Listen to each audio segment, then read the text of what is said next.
अज़ीज़ान, क्या इमरान खान की जनरल कियानी से मुलाकात हुई है? और क्या उस मुलाकात के बाद जनरल कियानी ने इमरान खान को कोई डील ऑफर की है? इस तरह की जो खबरें चल रही हैं उनकी हकीकत क्या है? मेरा नाम लेके ये खबरें चलाई जा रही हैं, बहुत बड़े बड़े हैंडल्स की तरफ से चलाई जा रही हैं, और इतना ज्यादा शिद्दत है इन खबरों के अंदर कि जब मैंने इनकी तरदीद खुले कर दी तो के ये खबरें मुख्तलिफ व्हाट्सएप ग्रुप्स के अंदर चलाई गई, और इवन डॉक्टर मोईद पीरजादा को भी इसके ऊपर जो है वो सवालात उठाने पड़े, और मेरे ख्याल में उन्होंने एक वीलॉग भी किया है। इसकी हकीकत क्या है मैंने कंफर्म करके आपके साथ शेयर करने जा रहा हूं। और इसके अलावा आज जारी बात है, मैं आपको वो बातें भी बताऊंगा जो शायद आपको मालूम हो, लेकिन आप उन दोनों चीजों को डॉट कनेक्ट जो है वो ना कर पा रहे हो, डॉक्टर साहब भी शायद ना कर पा रहे हो। मैंने देखा नहीं कि उन्होंने इसके ऊपर क्या बात की है, लेकिन मैं जरूर करवा के ये जाऊंगा आज आपको, मुख्तसर सिर्फ चंद मिनटों के अंदर सारे डाट कनेक्ट करवा देता हूं मैं आपको, फिक्र ना करें आप। अजीजान मन, इस वक्त जो मेरे नाम से खबर ली जा रही है, आज 16 मई 2026 है। सोल्जर स्पीक्स के ऊपर आप मुझे देख रहे हैं। आज मेरे वालिद साहब की बरसी है, अगर आप दुआ कर देंगे मेरे वालिद साहब के लिए तो आपका बड़ा एहसान होगा, क्योंकि मेरा तो पाकिस्तान में दाखिला इस तरह से मना है कि लोग कहते हैं कि अब वापसी के तमाम दरवाजे बंद हो चुके हैं।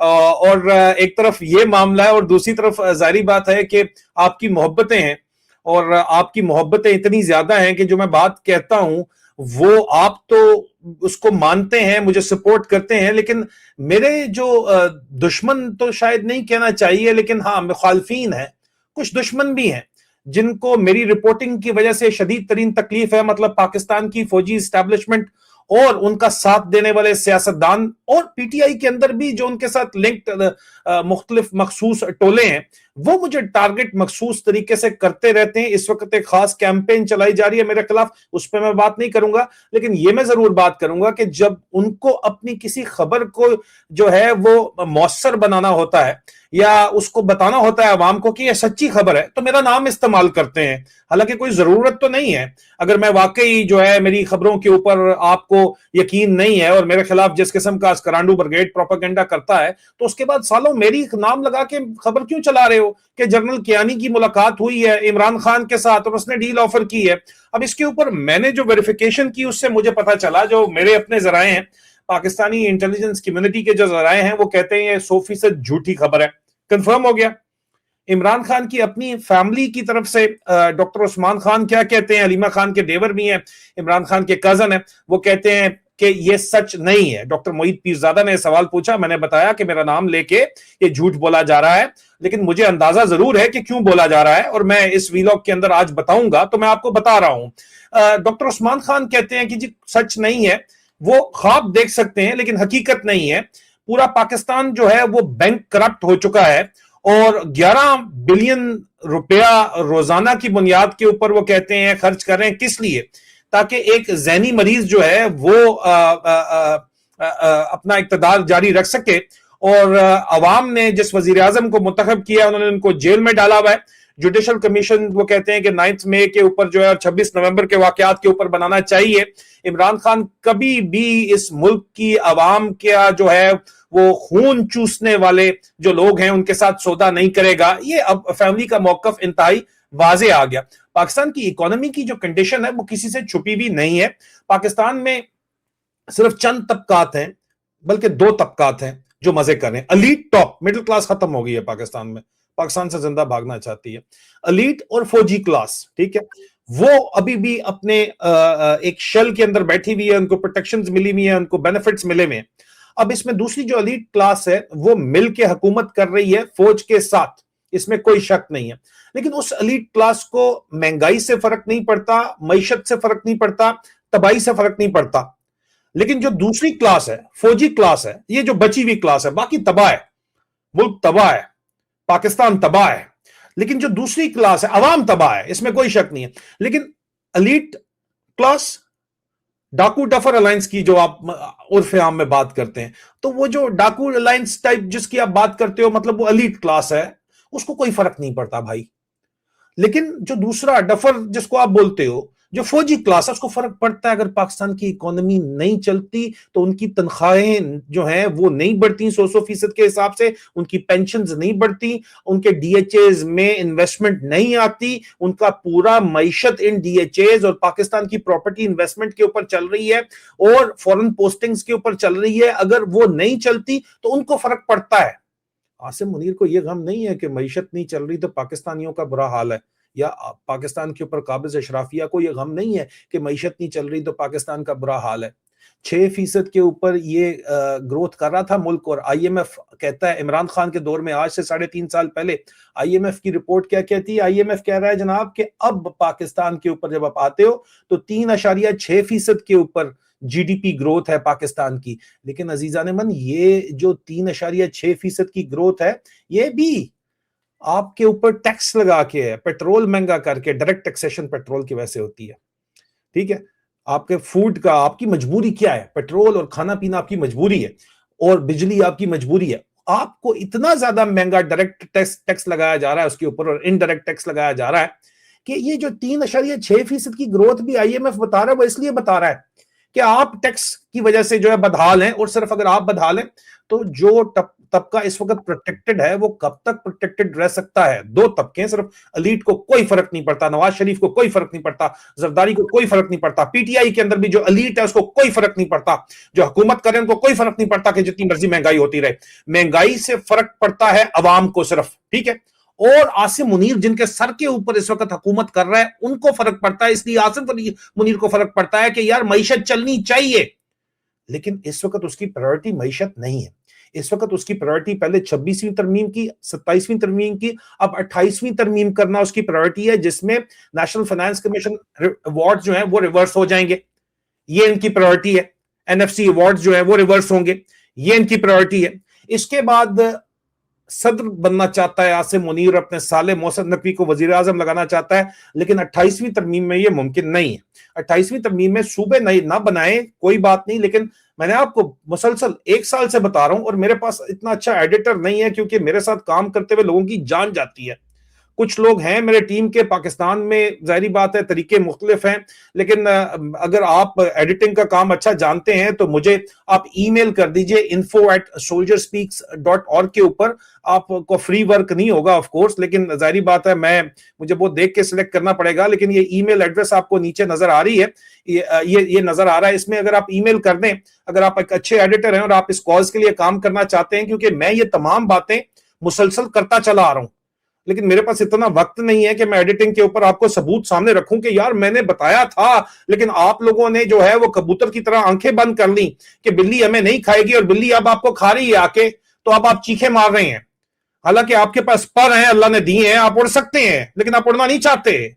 तो बहरहाल मेरे, अगर आप एडिटिंग वगैरह में माहिर हैं, एडिटिंग यूट्यूब एंड प्लस से वीडियो की कर सकते हैं, तो और आप को जॉब भी चाहिए तो info@soldierspeaks.org के ऊपर आप जो है वो अपनी कॉन्फिडेंस के अंदर, फिक्र ना करें, आपको कुछ नहीं होने वाला, हिम्मत करो यार, कोई चीज लीक नहीं होगी, किसी का बाप भी नहीं लीक कर सकता। मेरे साथ पूरी टीम काम कर रही है, लेकिन वो कभी भी जो है वो पकड़े नहीं जाते। लेकिन एडिटिंग मेरे पास कोई तगड़ा एडिटर कोई नहीं है। एक था वो बेचारा जो है वो किसी और काम के अंदर बिजी हो गया, उसको फैमिली के इश्यूज चल रहे हैं, लेकिन मेरे पास कोई, मैं खुद ही अपना ये काम सारा कर रहा होता हूं। तो आपसे दरखास्त है कि अच्छा एडिटर है तो info@soldierspeaks.org के ऊपर आके बताएं, ताकि मैं जो रेफरेंस दे रहा हूं कि मैंने आपको बताया था वो कम से कम यहाँ आप क्लिप लगा दो, चला दो, जिस तरह ये बाकी बड़े बड़े टार्जन्स चलाते हैं, ठीक है। मैं तो एक ही बात मैंने रखी है, मेरा निशाना आज दिन भी सीधा है। इसलिए तकलीफ है उन लोगों को जो चाहते हैं कि यार हम जो है बस सब अच्छा, जिस तरह फौज के अंदर नारा है हम लगा दें और सब अच्छा बोल के जो है हम बता दें कि सर एवरीथिंग इज ओके। वापस टॉपिक के ऊपर आ जाइए अजीज। अब चक्कर ये है कि 28वीं तरमीम फंस गई है।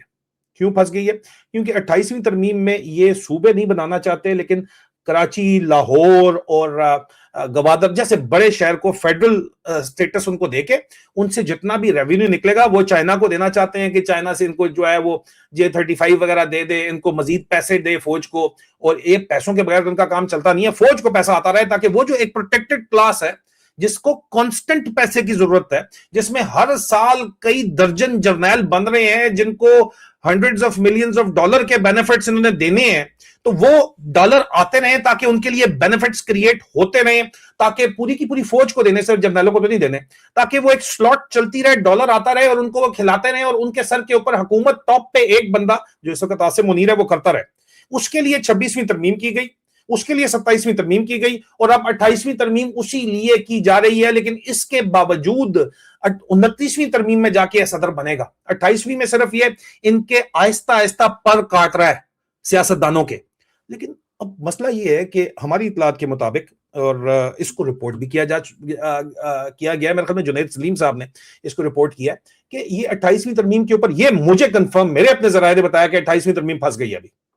ठीक है, 28वीं तरमीम फंसी क्यों है? क्योंकि सदर जरदारी ने पैगाम अपने खास आदमी से अब भेजा है, नवाज शरीफ को, कि आज हमारी बारी है, आज पीपल्स पार्टी के पीछे पड़े में। मैं मुसलसल रिपोर्टिंग कर रहा हूं यार, मुसलसल रिपोर्टिंग कर रहा हूं। और बलूचिस्तान के ऊपर गेम सेट एंड मैच है और बलूचिस्तान की सपोर्ट में बिलावल भुट्टो जरदारी ने खुद दरमियान में कहा कि 5 साल पूरे करेगा। फंसा हुआ है रोला, सरफराज बुगटी के बारे में कहा है, उसको सपोर्ट दी है। मामला फंसा हुआ है, मामला 28वीं तरमीम के ऊपर फंसा हुआ है। पैसों की तकसीम भी है, असल झगड़ा तो पैसों की तकसीम का ही है। लेकिन जो अशराफिया एलीट है उनके पैसे रुक जाए, मैशत तबाह हो जाए, उनको फर्क नहीं पड़ता, उनका सिस्टम चल रहा है पूरा। फर्क पड़ता है फौजियों को, इसलिए उन्होंने इकोनॉमी को चलाना है और इसलिए ये 28वीं 29वीं तरमीम में जाहिर बात है पैसा बाहर से लाना है, क्योंकि अंदर तो इकोनॉमी चल नहीं रही है। तो इस चक्कर में 28वीं तरमीम में सदर जरदारी ने, अब इसको रिपोर्ट किया गया है कि अपना खसूसी एलची नवाज शरीफ को भेजा और कहा कि बेटा आज हमारी बारी है मियां साहब, कल आपकी बारी भी होगी, बेहतर है साथ मिल जाओ। और साथ मिलकर जाहिर बात है स्ट्रीट प्रोटेस्ट अगर ये करेंगे, क्योंकि पीटीआई तो ने पूरी काबू की हुई है, किसी कर्नल ने काबू की है, मुराद सईद ने कह दिया मैं 2 साल से कह रहा हूं, मुझे कहते हो हर कोई गद्दार है सालों, वो मुराद सईद को भी गद्दार बोल दो फिर, क्योंकि उसने तो कहा कि कर्नल इनको ऑर्डर दे रहे हैं, वो शहजाद अकबर के साथ इंटरव्यू में बता दिया। तो बात यह है, मेरी बातें सख्त जरूर होंगी, कड़वी जरूर होंगी, लेकिन सच कड़वा होता है और इलाज के लिए कड़वी गोली खानी पड़ती है। बराए मेहरबानी इस बात को ज़हन के अंदर रखिए। असल कहानी यहां पे यह है कि 28वीं तरमीम अभी फंसी हुई है क्योंकि जरदारी साहब और नवाज शरीफ मिलके महमूद खान अचकजई को साथ मिला के कंट्री वाइड प्रोटेस्ट करना चाहते हैं। और महमूद खान अचकजई को इमरान खान ने नॉमिनेट किया है लीडर ऑफ अपोजिशन, और महमूद खान अचकजई को डिस्क्रेडिट करने के लिए मुसलसल पीटीआई के अंदर से जो अस्करी पीटीआई है या गुलाबी इंसाफी हैं, इन सब की तरफ से जो ब्रिगेडियर फाइक ने लाहौर में ग्रुप बनाया है या पेशावर में अली अमीन गंडापुर ने ग्रुप बनाया है, शेख वकास वगैरह को साथ मिला के ये कंफ्यूजन पैदा कर रहे हैं। कन्विंस तो नहीं कर सकते लेकिन कंफ्यूज कर रहे हैं अपने वोटर को, मुसलसल कंफ्यूज किया जा रहा है। अब महमूद खान अचकजई राजी हो जाते हैं क्योंकि नवाज शरीफ भी साथ है और जरदारी मतलब पीपल पार्टी और नून लीग साथ है, और ये राजी हो जाते हैं क्योंकि पीटीआई को ये अब इमरान खान को रिप्रेजेंट कर रहे हैं। महमूद खान अचकजई इमरान खान का ने उनको लगाया वहां पे और बड़ा जोर दे के लगवाया। पीटीआई वाले क्या लीडरशिप कर रही हो तो आपको पता ही है, या उनके साथ क्या हो रहा है वो भी आपको पता है। यहां पे महमूद खान अचकजई साहब खड़े हो जाते हैं, उनको आगे कर दिया जाता है, उनको सपोर्ट दे दी जाती है जरदारी एंड नवाज शरीफ दोनों की तरफ से कि ठीक है स्ट्रीट मूवमेंट शुरू कर दो। स्ट्रीट मूवमेंट तो आपने शुरू करनी है, अवाम ने शुरू करनी है। तो अवाम को अगर ये बताया जाएगा कि ये वो जनरल क्या नहीं चला गया, आदिल राजा ने कह दिया है, वो डील हो गया है, वो इमरान खान वापस आ रहा है, वो छोड़ो इनको, ये अपने चक्रों में है, ये तो नवाज शरीफ अपनी पार्टी कर रहा है और ये जरदारी वगैरह महमूद खान अचकजई को सपोर्ट कर रहे हैं, ये तो एक बार डाकू है सारे, छोड़ दो इनको, मत सपोर्ट करो। इमरान खान के साथ डील फौज डायरेक्ट कर रही है, खान खुद कहता है फौज भी मेरी है, और डील इमरान खान के साथ हो रही है, हम डायरेक्ट कर रहे हैं। कोई मुलाकात नहीं हुई है, याद रखिएगा, कोई डील नहीं हो रही है, याद रखिएगा। लाल ट्रक की बत्ती है, ये याद रखिएगा, और कुछ भी नहीं है। इमरान खान से किसी किस्म को इमरान खान को वापस नहीं आने देना चाहते, और इमरान खान ने महमूद खान अचकजई को लगाया है। और यहां पे नवाज शरीफ और जरदारी एंड मतलब पीपल पार्टी और नून मिल के अगर इनको सपोर्ट करती है और वो पीटीआई को कॉल देते हैं, तो आप लोगों का जारी बात है, आपने डिसीजन करना है कि जनाब अब महमूद खान अचकजई की कॉल के ऊपर हमने बाहर निकलना नहीं निकलना। सिंध गवर्नमेंट आपके खिलाफ नहीं कुछ कर सकती, पंजाब गवर्नमेंट आपके खिलाफ कुछ नहीं सकती। आईएसआई की और फौज की इतनी औकात नहीं है कि सिविल गवर्नमेंट की मर्जी के बगैर ये ड्रामा चला सके, और इनको बड़े और इन लोगों को बड़े तरीके गिद्दड़ सिंगियां आती हैं जरदारी को भी और नवाज शरीफ को भी इस फौज को काबू करने की, इनके अंदर से ही लोगों को खरीद के ये आया ना लंदन डील क्या है, उनके पास भी बड़ी इनकी चीजें पड़ी हुई है। वही जरदारी है ना जो कहता था कि तुम लोगों ने तो अपनी सिर्फ यहाँ पे 2 साल रहना है, 3 साल रहना है, हमने यहाँ मुस्तकिल रहना है। और नवाज शरीफ खुल के कहता था ना कि जब असल में तो ये फौज ने सारा का सारा दहशतगर्दी का नेटवर्क पाकिस्तान के अंदर चलवाया हुआ है और ये दहशतगर्दी है उसके पीछे वर्दी है, यही कहता था ना।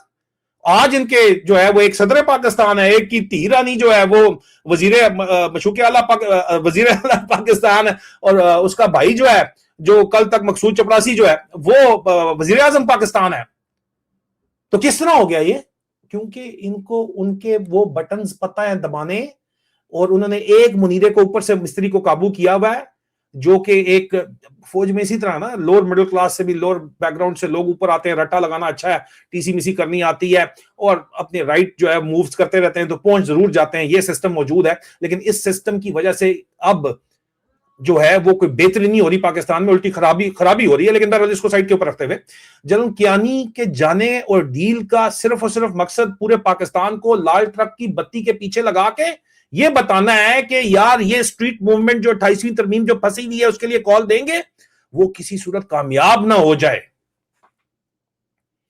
और ये हाथ पीछे पहले चार्टर ऑफ डेमोक्रेसी करके भी भाई मिल गया था पीपल पार्टी और नून लीग मिल गई थी।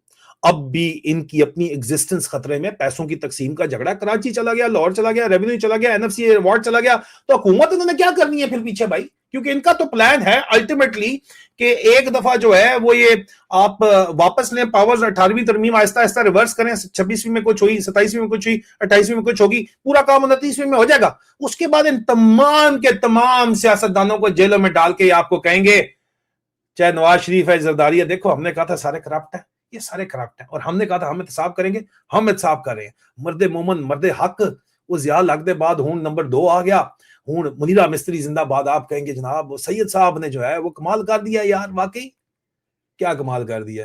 आपके ख्याल में कोई भी पूरी दुनिया में इन्वेस्टमेंट करेगा इस तरह की पॉलिटिकल सिचुएशन के अंदर? अगर ये किसी काबिल होते तो 4 साल में मुल्क की यह हालत होती, इकोनॉमी की जो इस वक्त हालत है, तो फिर ये किस तरह इनके ऊपर एतबार कर लिया जाए, जिन्होंने popular leader Imran Khan perfect नहीं है, मैं नहीं कहता, लेकिन परफेक्ट ना हो या ना हो, लेकिन अवाम की मर्जी नंबर 1 इमरान खान है, और उसका नजरिया जो है वो डटा हुआ है यार, डटा हुआ है, खड़ा हुआ है इनके आगे। और अगर वो खड़ा हुआ है, अवाम उसको सपोर्ट कर रही है, तो अवाम को फुद्दू फिक्स करना है कि यार हम उनके साथ डायरेक्ट बात करें, हम कह रहे हैं ना हम डायरेक्ट बात करें। खान भी कहता है ना मैं पॉलिटिकल पार्टी से बात नहीं करूंगा, मैं डायरेक्ट फौज के साथ बात करूंगा, तो हम कर रहे हैं बात, फिक्र ना करो तुम लोग, चुप कर जाओ। और भाई ये बात करने का इनका सीन ही नहीं है, इनका मूड ही नहीं है, ये सिर्फ लाल ट्रक की बत्ती है और इसलिए खबरें फैलाई जा रही हैं, इसमें क्या किसी को कोई शक है? एनीवे, बाकी आप बेहतर समझते हैं यार, बड़े बड़े सियाने यहाँ पे बैठे हुए हैं, मैं तो हैरान रह जाता हूँ सियाणों की बातें सुन के कभी कभार के। यार आप अपने आप को सियाना समझते हैं, लेकिन हर कोई यहाँ पे अपने मफाद का टोला बना के बैठा हुआ है।